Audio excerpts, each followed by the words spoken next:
What's up, guys? Welcome to Daily Dose of Reddit. This is your host, Zach, and today's subreddit is r/AmITheButthole.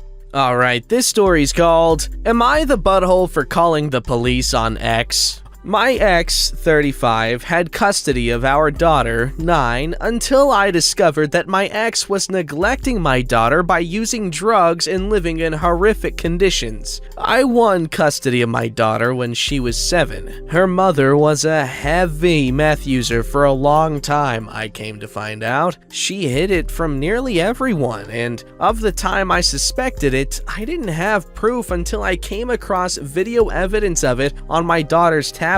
During our custody battle, my ex got clean. I was very happy about this, as I wanted my daughter to have her mother in her life. My ex got a job making good money, moved away from her abusive meth head dealer boyfriend, and was finally trying to make something of herself. Well, the last few months, my ex was finally allowed unsupervised visits. Every visit there was a ton of drama. She was late picking up our daughter, 16 hours late once. She slept for 24 hours straight, leaving our daughter to fend for herself for food. Our daughter had to call her grandma to pick her up because she couldn't wake up mommy. She lost her job due to being sick. She constantly has an excuse for why she's late or unavailable. She once had a friend bring my daughter back in a car that had a breathalyzer in it to keep it running. I discovered this guy had 5 warrants out for his arrest due to meth. This last visit, however, is where I think I might have been the butthole. My ex was 4 hours late picking up our daughter, yet again, and then had a 2-hour drive back to where she lives. I checked my daughter's phone GPS to see if she had made it to her mother safely, only to discover they weren't even halfway there yet. Her mother stopped at a random gas station off the interstate for 2 hours and left our daughter alone in the car. I couldn't believe it when I talked to my daughter on the phone, so of course I called the police to do a welfare check. Before the police could arrive, I checked with my daughter again to see if her mother had returned. She had. I relayed this information to dispatch. They still chased her down. All I was told is that my daughter was okay. After my daughter returned from visitation, she told my wife about the incident. This is where I feel terrible. Daughter said the police put her in the back of the squad car as her mother and car were searched. She was terrified. That was never my intention. I just wanted to make sure she was safe, because I was 99% sure there was some sort of drug deal or use going down, especially with recent behavior. Her lawyer even withdrew from counsel this week after a drug test was ordered. My suspicions are through the roof, so am I the butthole? Edit. Some are under the assumption that I haven't fought tooth and nail for 2 years to keep sole custody of my daughter. The battle is still ongoing, but I'm not a mother, so therefore I am treated as less in family court. Very true and very sad. I don't think you're the butthole here, because yeah, the kid was scared, but it was for her own good. Kind of like going to the dentist. A lot of kids are scared of the dentist. I always like going to the dentist, but a lot of kids are scared of going to the dentist, but you still take them there because they need to go to the dentist, and they might think you're a jerk for making them go there or whatever, but it's for their own good. So yeah, we're getting shots. There's any number of examples. Vegetables. Making your kids eat vegetables. I always liked vegetables growing up. Basically, I'm saying I'm not like other kids. Mostly because I'm not a kid. Well, at least physically.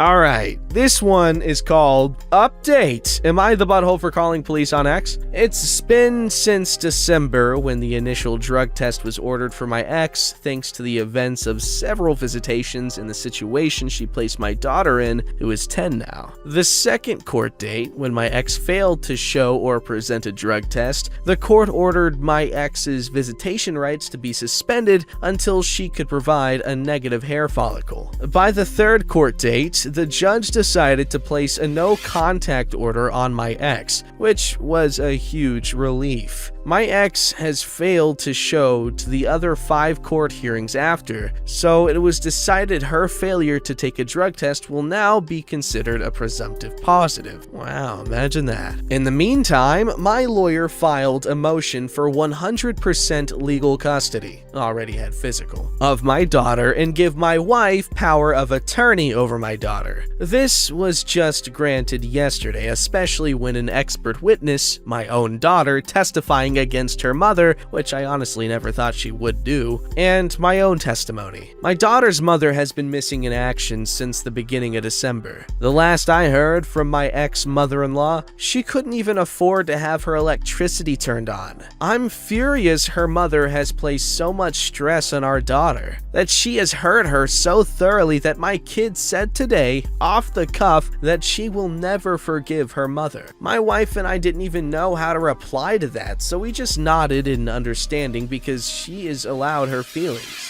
I no longer feel like the butthole. I did at first because of how upset my daughter was. I felt it was entirely my fault. I hated seeing her so upset. I know everything I've done is to protect her from the disaster that is her mother, and I am extremely disappointed that her mother has just decided to not fight for her kid anymore. Just give up and not even show to court. I have a feeling I won't be hearing anything from her mother. Thank you for all your replies to the previous post. I know many were pushing for court, which I already had planned, but the court moved slowly. Now you know the outcome. Well, this is baller, in that, like, you know, the dad has sole custody of the daughter. Not so baller that the wife is, you know, basically off the deep end, or sorry, ex-wife is off the deep end. That always sucks. You know, ideally everyone would be happy and healthy, but at least in this situation, the daughter and the dad are alright-ish, but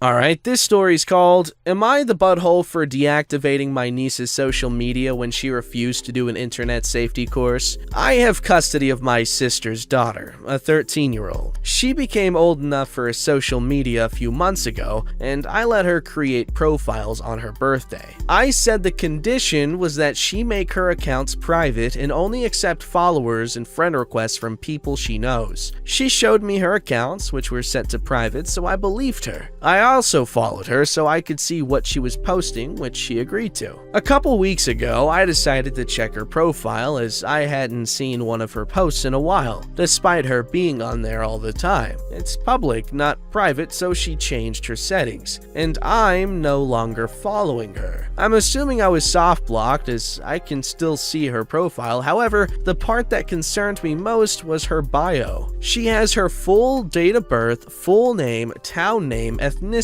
other info about her, and photos of her and her friends in their school uniforms with school crest visible. I told her why this was a problem, but she responded that it wasn't a problem. I told her that she has 2 options: take an internet safety course, or delete or deactivate all of her profiles. She chose the first option. I paid for a short course, an estimated 4 hours to complete. Ugh. It took a couple days, at which point she told me she'd taken the course and passed with flying colors, even showing me the certificate that she passed. I gave it a day, checked her profile, and it was exactly the same, except I was blocked and had to go incognito to check it. I also checked the course website and it said that you, as in the user, spent 17 minutes on the course. Oh no. That was the last straw, so I told her to delete and deactivate everything, and I put software on the PC, which I've used to block social media. I can't do much about apps on her phone, but it's something. She's told my mother what I've done, and Mom is outraged. Says I had no right to take away her social media, that I should reinstate it and apologize for being paranoid and controlling, and let her make her own choices about her personal safety. I've said she's 13 with no concept of internet safety. She can have social media back when she understands how any aspect of online safety works. My mother feels this is unreasonable and that I have moved the goalposts as she's completed the course like I asked, but there's no way she's completed a 4-hour course in less than 20 20 minutes. Mom says she's 13, not a little kid, and I need to trust that she knows what she's doing. I said she has to earn that trust first, and Mom again accused me of moving the goalposts and said her completing the course should have earned that trust. Am I the butthole for not letting her have social media? Edit, to be clear, this is more about my conflict with my mother and her accusations of me being controlling. I don't expect anyone to call a 13-year-old a butthole. Also, to clarify a few things, I'm a woman, my niece's mother is my older sister, my sister and my niece's father are both uninvolved in her life, which is why I have sole custody and have legally adopted her. The mother I mentioned above is my mother, who is also my niece's grandmother. Okay, now in my opinion, OP is being a little bit of a control. I don't want to say freak. Let's just say enthusiast. Okay, control enthusiast. All right, so here's the thing about teenagers. All right, not me. I was a pushover. I was basically a sweet little 6-year-old up until I turned 18. And now I'm currently a teenager in my 20s. But anyway, the thing about teenagers is if you don't want them doing something, do not try to force them. Like, make it so that they have no other choice but to not do it. All right, because strict parents breed sneaky children, sneaky, deceptive little monsters. If you think your kid's not going to do something just because you got mad at them not to, and they never do anything wrong, well, you're just a fool because they are doing everything you don't want them to. Probably, maybe. I mean, this is not 100%, but like for the most part, they are doing everything you don't want them doing, and they're just really, really good at hiding it. So, a lot of it is giving them the illusion of choice, all right? Like, hey, Mom, I want to go to this party. No, you can't go to the party, you crazy? No, you're grounded for even asking, all right? You think, haha, I got him. He's not going to a party. Well, guess what? He's probably going to sneak out. He probably can tell when you're asleep, and he's going to sneak out when you don't want him to. All right? Or you can do this. Mom, I want to go to this party. Can I go? Yeah, okay, you can. All right? Just make sure you're responsible. And if you need anything at all, make sure you call me. All right? I just want to make sure you're okay. And then boom, your kid's going to feel more inclined to keep your trust. Damn, I should be like Dr. Phil. I am basically Dr. Phil, but like better. He has inferior hair all around, all right? He's bald and he only has a mustache. I have a full head of hair and a beard. No wimpy mustache going on here.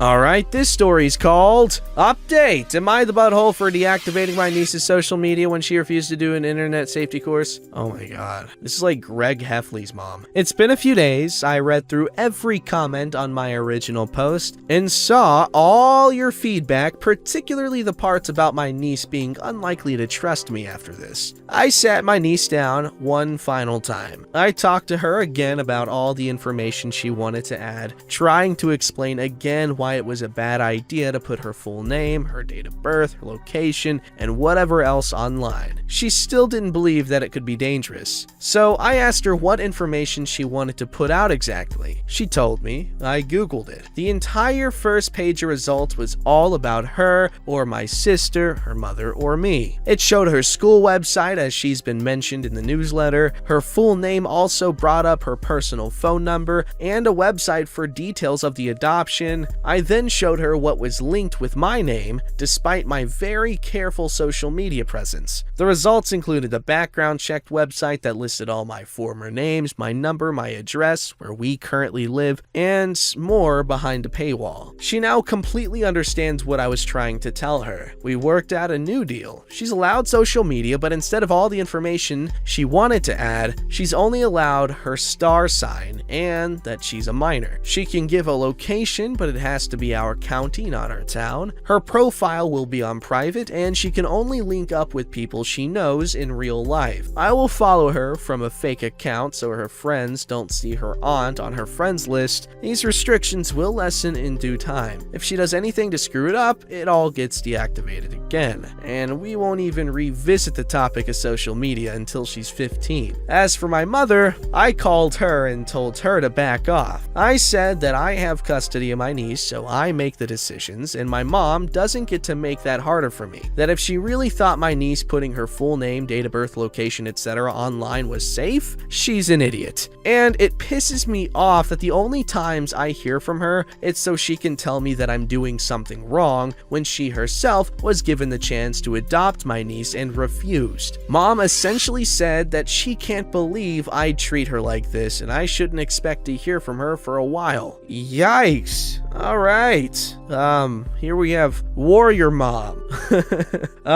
Well, I'm glad the niece and OP reached an agreement. Personally, I mean, I still think it's a little strict, but if the niece is going along with it, the safer the better. Am I right? No, I'm right, definitely. But she was a bit aggressive with Mom, but I guess I understand it because, you know, the mom was being kind of ridiculous as well, a little too laissez-faire for our taste. So it's good OP stood her ground. Maybe want to take a gentler approach. But what works, I guess, right?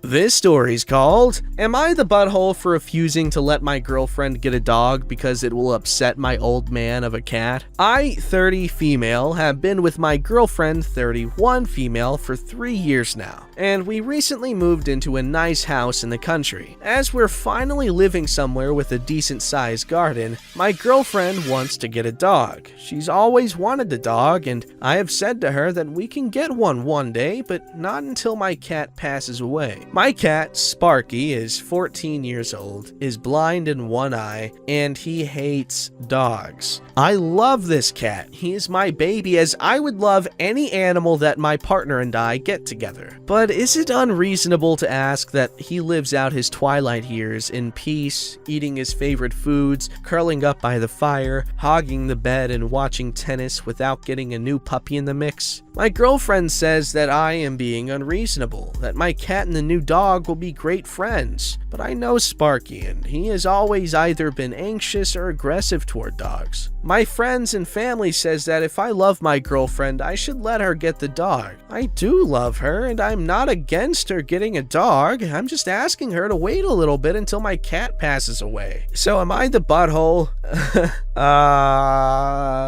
I mean, if the girlfriend agreed to this kind of arrangement before and now suddenly wants to go and change it up, it's on her. But I don't know. Like, again, like I'm an outsider here, so like I'm not, and I've never really owned a cat, so like I'm not sure how that might change, because like I've, you know, there's cute little internet things, those videos of like grumpy old cats, you know, getting a puppy that it hates at first, but eventually they become like best friends, and then like, you know, it's like a beautiful thing. Like, what if grumpy old cat here is like hates dogs and just is a pissy old man that just wants to, you know, die slowly and peacefully? What if he gets introduced to this freaking energetic little golden retriever puppy that's like constantly muddy, and it's just like, wow, why are you doing this to me, man? I just want to chill. But, you know, on this dying fire, a spark, an ember of youth comes and energizes it and just breathes it to life. Like, what if Sparky, that's the cat's name, what if Sparky becomes best friends with this puppy, and he remembers, you know, a long lost youth? Like, can you imagine that? Way more badass and poetic of a death story than, you know, whatever's going on right now. So like, yes, girlfriend is in the wrong for going back on a deal, all right, so she's an oath breaker. However, you can choose to be a bigger person and give Sparky a chance to get his spark back with a little puppy. Or you could be completely right, you get the dog and Sparky's just miserable and hates you.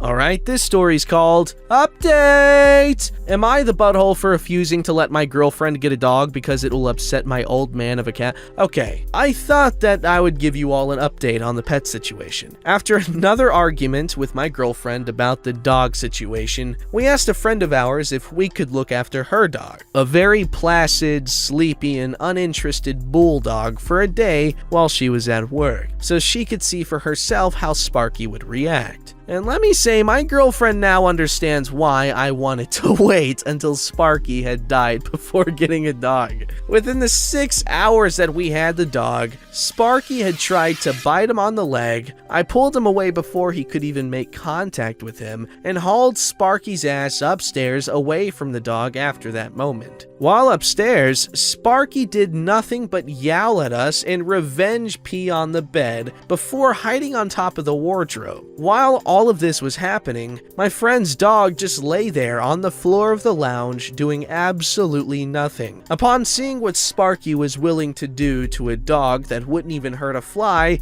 my girlfriend has now agreed that if she wants a dog, then it has to be an outdoor dog, which she does not want, or to wait until the awful day that Sparky is no longer with us. Grumpus is very happy with that plan. Grumpus. Oh, haha. Grumpus, Sparky, is now going to spend his golden years lying in front of the fire, watching tennis and Blue Planet on TV, eating lots of treats, and sitting on the landing windowsill where he loves to watch the whole world go by, while casually growling at any dog he sees walk past the house. And he's very happy with this plan. Did you ask him?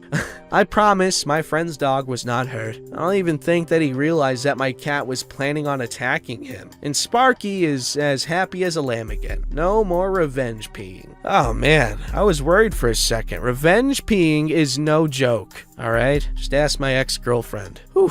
Wait, no, don't ask her. She might get pissed off. And pee on things. I'm kidding. I'm making this up, guys. Don't, oh gosh. I sometimes worry about some of the things people take seriously that I say. Occasionally I see comments that are like, they take what I say seriously. I'm just like, wow, man, that's really not good, because I say a lot of things, but I mean the exact opposite. And I'm really praying every time. I guess I'm supposed to be praying every time that you guys get it, but sometimes you don't. And it leads to funniness, I think, unless eventually it'll bite me in the butt, and then I'll have yet another bite mark on my butt. Don't forget to like, subscribe, and hit that bell to never miss an episode.